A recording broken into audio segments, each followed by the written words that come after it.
بسم الله الرحمن الرحيم. اللهم صل على النبي. احنا هنعمل كشري العدس الاصفر النهارده. انا معايا كوبايه صغيره كده من العدس الاصفر، هاخد معاها بنفس الكوبايه كوبايتين رز.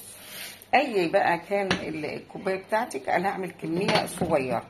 العدس نص الرز، هقلبهم على بعض واغسلهم. ومعايا بصله صغيره لان انا الكميه بتاعتي برضو صغيره. هغسل الاول العدس مع الرز، ومعايا حبايه من الباذنجان كده. هعملها بطريقه قرايبنا زمان، امهاتنا واجدادنا، الطريقه اللي هي المقموره. يعني ايه؟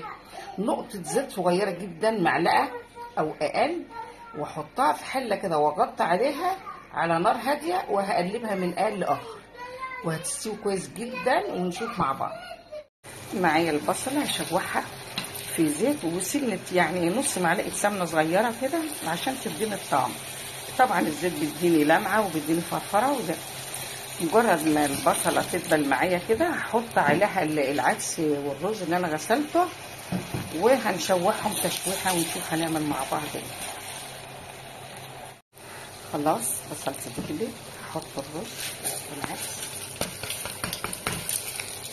هديلهم تشويحه دقيقتين كده، وبعدين هحط الميه. هنا بقى في ملحوظ، انا هنا ما بكون بعمل كشري عدس اصفر ما بحطش غير عقد الرز فقط.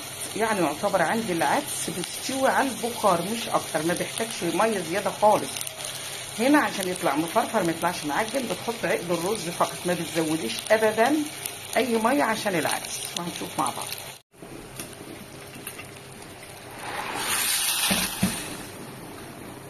شايفين؟ يا دوب متغطي فقط. بس انت لما تبقي ماسكه العقد احسن ما يعجن منك. ان احتاج منك بتقدري تحطي معلقه 2 بالراحه، ما احتاجش خلاص. انا هنا بقى هتبل بايه؟ معلقه ملح صغيره، طبعا الملح حسب الكميه بتاعتي. هنا بقى اللي بيحبوا قوي قوي قوي الكشري وبيدوله طعم جميل قوي، الكمون. معلقه كمون مطحون كده بتخليه في حته تانيه خالص. وهنقلب، ولما يتشرب هنهدي عليه ونسيبه يستوي براحته. شايفين الباذنجانه بتاعتنا بنقلبها من قال لاخر لحد ما هتلاقوها طريه خالص. كل شويه بنحطها على نفسها هتلاقوها بقت طريه خالص، لان دي نار هاديه واغطي عليها. في الاخر بقى نعمل لها دقه بالثوم والفلفل والليمون زي ما انتوا عايزين. تقطعوا طماطم مع الدقه، كل واحد براحته. ممكن نعمل ده بقى عادي بالطريقه العاديه خالص، نقليه او نشويه، كل واحد حر في الموضوع. بس انا حبيت اعرفكم ان الطريقه دي، شوفوا مفيش زيت خالص، معلقه صغيره جدا، وكمان هي ما بتشربهاش. ودي طريقه اجدادنا وامهاتنا الزمنيه خالص. ما كانوش بيعملوا حاجه، يا يحطوه في الفرن ويدهنوه زيت ورا الخبيث لو انتوا فاكرين، يا اما يعملوه بالطريقه دي.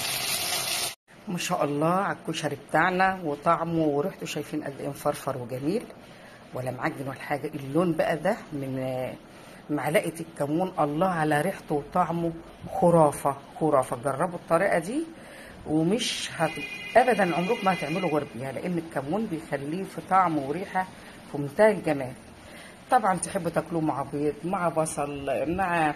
هنا بقى الباذنجانه بتاعتي استوت، عملت لها الدقه العاديه بالفلفل الاخضر او اي فلفل الوان والثوم والملح وخل وليمون، وقطعت حبايه من الطماطم زي ما احنا شايفين كده صغير، بتديها طعم جميل قوي.